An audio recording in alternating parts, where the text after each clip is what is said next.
அனைவருக்கும் வணக்கம். மனிதரை மிஞ்சும் ஆன்மீக சேனலில் இன்றைக்கி பார்க்கக்கூடிய பதிவு வருகின்ற 9/2/2024 வெள்ளிக்கிழமை தை அமாவாசைங்க.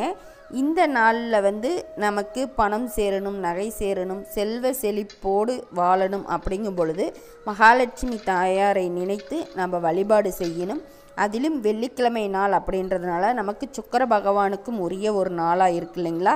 அன்றைய தினம் மகாலட்சுமி தாயாரை நம்ம இந்த முறையில் வழிபாடு செஞ்சோம் அப்படின்னா நிச்சயம் நமக்கு செல்வ செழிப்பானது அதிகரிக்குங்க.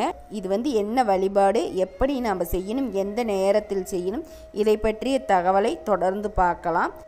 யார் ஒருவர்கிட்ட பணம், நகை, செல்வம், செல்வாக்கு இது எல்லாம் அதிகமாக இருக்கோ அந்த இடத்துல மகாலட்சுமி தாயாரின் வாசம் அதிகம்னே சொல்லலாம். அதே மாதிரி எந்த ஒரு இடத்துல வறுமை, பணக்கஷ்டம், செல்வக்குறைவு இதெல்லாம் இருக்குதோ அந்த இடத்துல மகாலட்சுமியோடைய கடாட்சமும் இல்லை அப்படின்னே சொல்லலாங்க. அவங்களுடைய கடைக்கண் பார்வை கூட படலை அப்படின்றது தான் அர்த்தம். இந்த மாதிரி ரொம்பவும் வறுமையில் இருக்கிறங்க, எங்களுக்கு பணத்தட்டுப்பாடாகவே இருக்குது, எங்களுக்கு எப்பொழுதுமே பண கஷ்டமாக இருக்குது அப்படின்னா இந்த வழிபாட்டை நீங்கள் தாராளமாக செய்யலாங்க.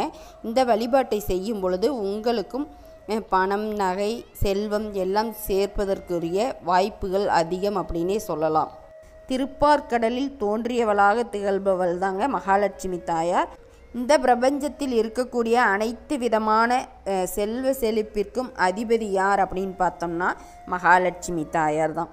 ஜோதிட ரீதியாக நாம் பார்க்கும் பொழுது கிரகங்களின் அடிப்படையில் பணம் மற்றும் சுகபோகமான வாழ்க்கைக்கு அதிபதி யார் அப்படின்னு பார்த்துக்கிட்டிங்கன்னா சுக்கிரனுங்க. இந்த சுக்கிரனுக்கு அதிதேவதையாக விளங்கக்கூடியவள் தான் மகாலட்சுமி தாயார். இந்த மகாலட்சுமி தாயாரை நம்ம வழிபட்டோம் அப்படின்னா நிச்சயம் நமக்கு சுக்கிர பகவானுடைய அருளும் கிடைக்கும் அப்படிங்கிறதுல எந்த ஒரு சந்தேகமுமே இல்லைங்க.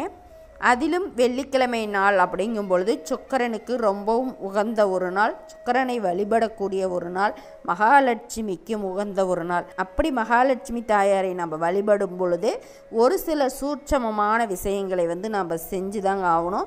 அப்படி நம்ம செய்யக்கூடிய அந்த சூட்சமமான முறை மகாலட்சுமி தாயாரின் அருளை நமக்கு பரிபூரணமாக பெற்றுத்தரும். இந்த சூட்சமமான பரிகாரங்களை நம்ம செய்யும் பொழுது மகாலட்சுமி தாயாருக்கு பிடித்தமான பொருட்களை பயன்படுத்தி தாங்க நம்ம செய்யணும். அந்த பொருட்களில் மிகவும் குறிப்பிடத்தக்க ஒரு பொருள் அப்படின்னு பார்த்தோம்னா இந்த ஏலக்காயை வைத்து நம்ம நிறைய பரிகாரங்கள் செய்வோம். ஆனால் நம்ம வீட்டில் எப்படி கல் உப்பு நிறைவாக இருக்கணும் அப்படின்னு சொல்கிறோமோ அதே போல் இந்த ஏலக்காயையும் நம்ம நிறைவாக வச்சுருக்கணுங்க. நம்மளால் முடிஞ்ச வரைக்கும் இந்த ஏலக்காயை வாங்கி சேர்த்து வைக்கிறது மகாலட்சுமி தாயாருடைய அருளை நமக்கு பரிபூர்ணமாக பெற்றுத்தரும்னே சொல்லலாம். இந்த ஏலக்காயில் ஒருவித பவித்திர தன்மை இருக்கிறதுனால தாங்க நம்ம தெய்வங்களுக்கு நெய்வேத்தியம் செய்யக்கூடிய பொருட்களில் கூட இந்த ஏலக்காயை நம்ம சேர்க்கிறோம். குறிப்பாக சொல்லணும் அப்படின்னு பார்த்தோம்னா பெருமாளுக்கு கொடுக்கக்கூடிய தீர்த்தத்தில் ஏலக்காயை கண்டிப்பாக சேர்ப்பாங்க. அது மட்டும் இல்லாமல் இந்த ஏலக்காய் மாலையை நம்ம கோர்த்து நிறைய பெண் தெய்வங்களுக்கு சாற்றுவது ஒரு வழக்கமாக இருக்குது. இது எல்லாமே நாம் பார்க்கும் பொழுது இந்த ஏலக்காயோடைய மகத்துவம் என்ன அப்படிங்கிறத நாம் புரிஞ்சிக்கணும். இந்த வெள்ளிக்கிழமை நாட்களில் நீங்கள் எந்த நேரத்தில் இந்த வழிபாட்டை செய்யணும் அப்படின்னு நான் பின்னாடி சொல்கிறேன். தை மாத அமாவாசை அப்படின்றது வெள்ளிக்கிழமை வந்திருக்குது. வெள்ளிக்கிழமை அப்படின்றதால நம்ம நாளே வீடெல்லாம் சுத்தம் செஞ்சு வச்சுருப்போம். காலையில் நீங்கள் எப்பொழுதும் போல் உங்கள் வீட்டில் செய்யக்கூடிய வழிபாட்டை நீங்கள் செஞ்சுடுங்க. முன்னோர்களுக்கு கொடுக்கக்கூடிய திதி தர்ப்பணம் இது எல்லாமே நீங்கள் செய்கிறது எல்லாமே செஞ்சுட்டு நீங்கள் இந்த பரிகாரத்தை தாராளமாக செய்யலாம். வெள்ளிக்கிழமை நீங்கள் ஒரு சின்ன சொம்பு அப்படி இல்லைன்னா நீங்கள் பூஜை அறையில் வைக்கக்கூடிய பஞ்ச பாத்திரத்தை கூட நீங்கள் எடுத்துக்கலாங்க. அது நிறைய நீங்கள் சுத்தமான தண்ணீரை நிரப்பிக்கோங்க. அதில் நீங்கள் ஒரே ஒரு ஏலக்காயை மட்டும் எடுத்து அதில் இருக்கக்கூடிய விதைகளை நசுக்கி வாசனை வரும் அளவுக்கு நீங்கள் இடித்து நீங்கள் அந்த தண்ணீரில் சேர்த்துக்கோங்க.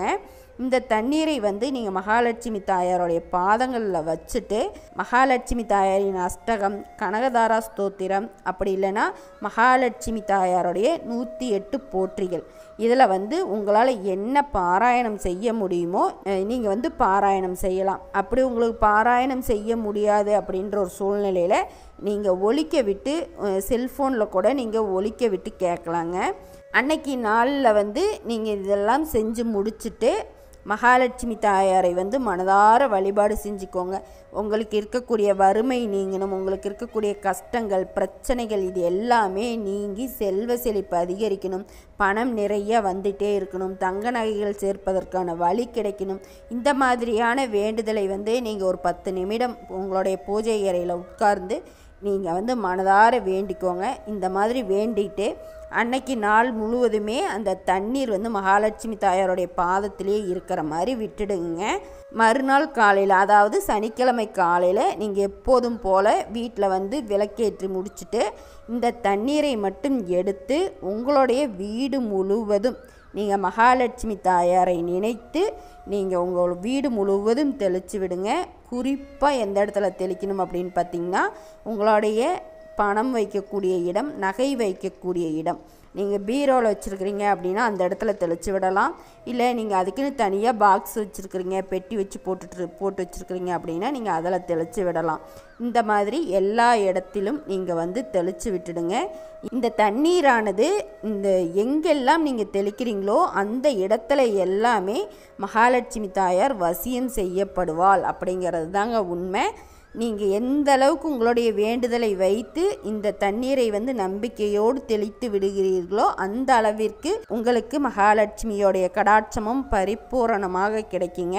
அந்த அளவுக்கு ரொம்பவும் சக்தி வாய்ந்த பரிகாரம் இந்த பரிகாரத்தை வந்து நீங்கள் எந்த நேரத்தில் செய்யணும் அப்படின்னு பார்த்துக்கிட்டிங்கன்னா, வரக்கூடிய தை அமாவாசை அன்று வெள்ளிக்கிழமை இரவு 8 மணியிலிருந்து 9 மணிக்குள்ளே நீங்கள் செய்யணுங்க. இந்த நேரமானது சுக்கரஹோரை அப்படின்னு சொல்லுவோம். நீங்கள் இந்த நாளை தவற விட்டுட்டீங்க அப்படின்னா மறுபடியும் வரக்கூடிய வெள்ளிக்கிழமை நாட்களில் எந்த வெள்ளிக்கிழமை நாளாக இருந்தாலும் இந்த 8 மணியிலிருந்து 9 மணிக்குள்ளே நீங்கள் இந்த பரிகாரத்தை தொடங்கலாம். நீங்கள் தொடங்கிட்டீங்க அப்படிங்கிறம்போது நீங்கள் வாரம் வாரம் தொடர்ந்து இந்த பரிகாரத்தை வந்து ஒரு 3 மாதங்கள் நீங்கள் தொடர்ந்து செஞ்சிட்டு வாங்க. அப்படி செய்யும் பொழுது உங்களுக்கு செல்வ செழிப்பு ஏற்படுவதை நீங்களே கண்கூடாக பார்க்கலாங்க.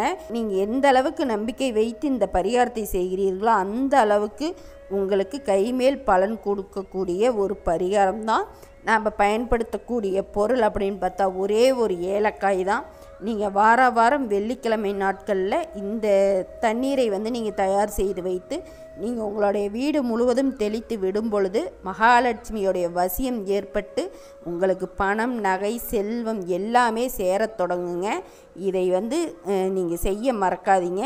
ரொம்பவும் எளிமையான இந்த சூட்சமமான பரிகாரத்தை எல்லோருமே செய்து மகாலட்சுமி தாயாரை வசியம் செய்து செல்வ செழிப்போடு நலமோடு வாழலாங்க. இந்த தகவலை பற்றிய சந்தேகங்கள் உங்களுக்கு ஏதாவது இருந்துச்சுன்னா எனக்கு கமெண்ட்டில் சொல்லுங்கள். இந்த பதிவு உங்களுக்கு பயனுள்ளதாக இருக்கும் பட்சத்தில் லைக் பண்ணுங்கள். நலமுடன் வாழலாம். நல்லதே நடக்கும். நன்றி.